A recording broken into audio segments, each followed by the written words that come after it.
केसी त्यागी जी ने बतौर प्रवक्ता जो है रिजाइन किया है। आप कैसे इस फैसले को? देखिए, उन्होंने निजी कारणों का हवाला दिया जो अभी मैंने मीडिया में खबरें देखी हैं।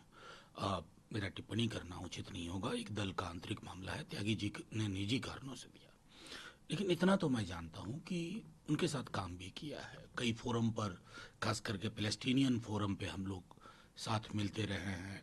हमारा एक सा स्टैंड है, ये हमारी पार्टी का स्टैंड है, और लगभग कमोबेश वो वही चीज़ें बोलते हैं इन मुद्दों पर जो गांधी नेहरू के टाइम से या लोहिया जी का विचार था।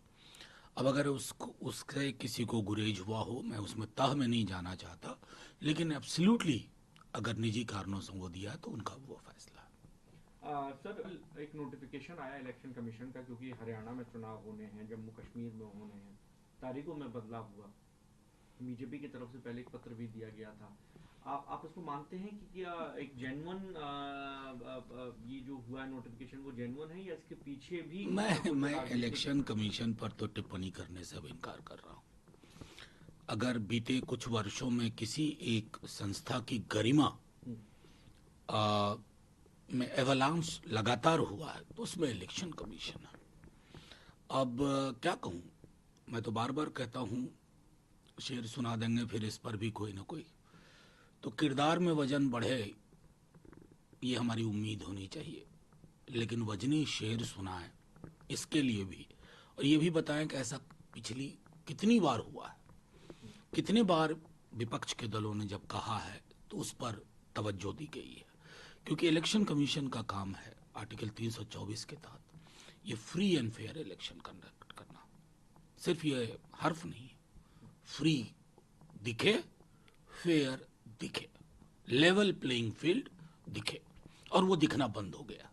सर, मलयालम इंडस्ट्री में काफ़ी उथल पुथल चल रही है, आरोप प्रत्यारोप चल रहे हैं। महिला एक्ट्रेसेस खुलकर सामने आई हैं, उन्होंने तमाम आरोप लगाए जो अपने साथ जो काम करने वाले कलीग हैं उनके ऊपर। इससे पहले बॉलीवुड में भी ये होता रहा है। सीएम साहब ने भी कहा कि महिलाओं के लिए एक वर्क स्पेस जो है ऐसा सुनिश्चित करना चाहिए कि वो सुरक्षित रहें, कंफर्टेबल रहें काम करने। आप क्योंकि एक देखिए, मैं लगातार इस बात को, ये पहली बार मैं नहीं कह रहा हूँ, हिमा कमेटी रिपोर्ट के बाद जिसे आप उथल पुथल कह रहे हैं, वो चर्निंग बेहद आवश्यक होती है, ये उथल पुथल नहीं है। हर समाज को जब आईना इस प्रकार की किसी कमेटी रिपोर्ट से दिखे तो उस आईने के संदर्भ में बदलाव सुनिश्चित होना चाहिए। मलयालम फिल्म इंडस्ट्री में कम से कम एक रिपोर्ट आई है। आप किसी भी फिल्म इंडस्ट्री, कल्चरल इंडस्ट्री में जाकर के देख लीजिए, कमोबेश यही हालत है। एक विमेन के लिए इन कॉरिडोर से गुजरना और एक मुकाम हासिल करना कितना मुश्किल है, इसकी आपको सैकड़ों कहानियां मिल जाएंगी, सैकड़ों तथ्य दस्तावेज मिल जाएंगे।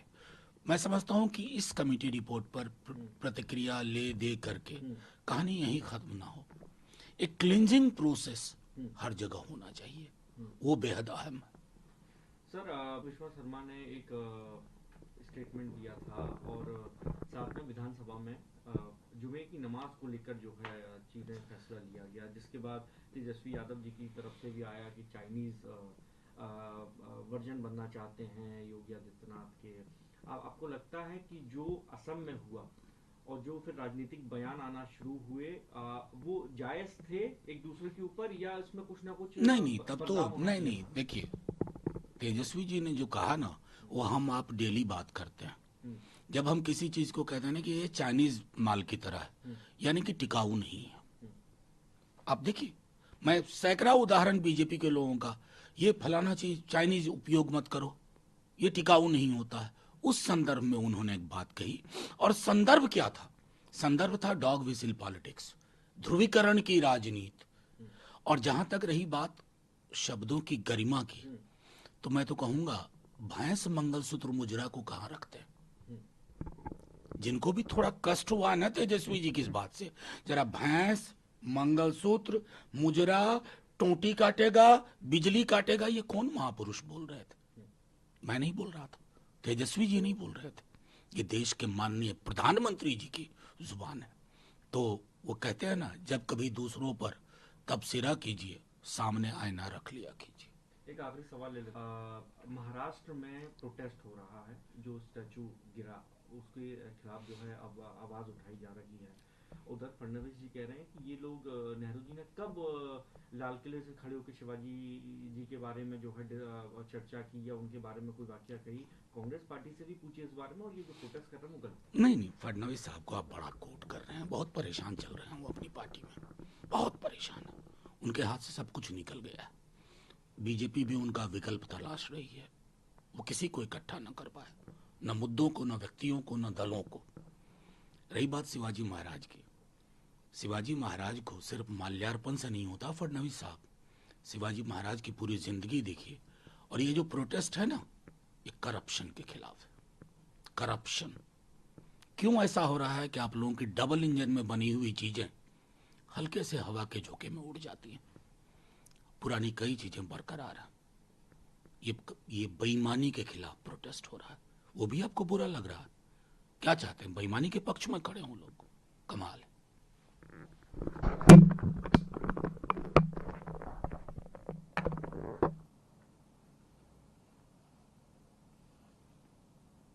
केसी त्यागी जी ने बतौर प्रवक्ता जो है रिजाइन किया है। आप कैसे इस फैसले? देखिए, उन्होंने निजी कारणों का हवाला दिया, जो अभी मैंने मीडिया में खबरें देखी हैं। मेरा टिप्पणी करना उचित नहीं होगा। एक दल का आंतरिक मामला है। त्यागी जी ने निजी कारणों से दिया, लेकिन इतना तो मैं जानता हूं कि उनके साथ काम भी किया है कई फोरम पर, खास करके पैलेस्टीनियन फोरम पे हम लोग साथ मिलते रहे हैं।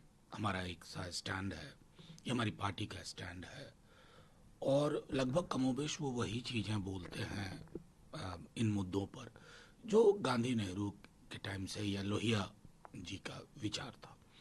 अब अगर उससे किसी को गुरेज हुआ हो, मैं उसमें तह में नहीं जाना चाहता, लेकिन एब्सोल्युटली अगर निजी कारणों से वो दिया तो उनका वो फैसला है। सर, एक नोटिफिकेशन आया इलेक्शन कमीशन का, क्योंकि हरियाणा में चुनाव होने हैं, जम्मू कश्मीर में होने हैं, तारीखों में बदलाव हुआ।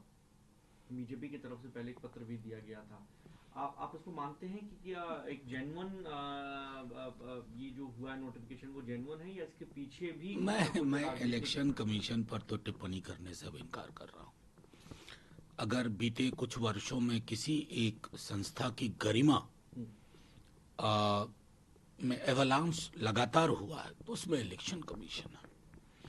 अब क्या कहूँ, मैं तो बार बार कहता हूँ, शेर सुना देंगे फिर इस पर भी कोई ना कोई।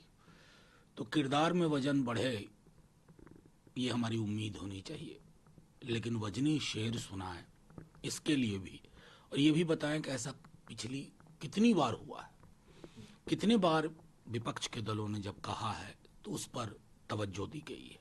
क्योंकि इलेक्शन कमीशन का काम है आर्टिकल 324 के तहत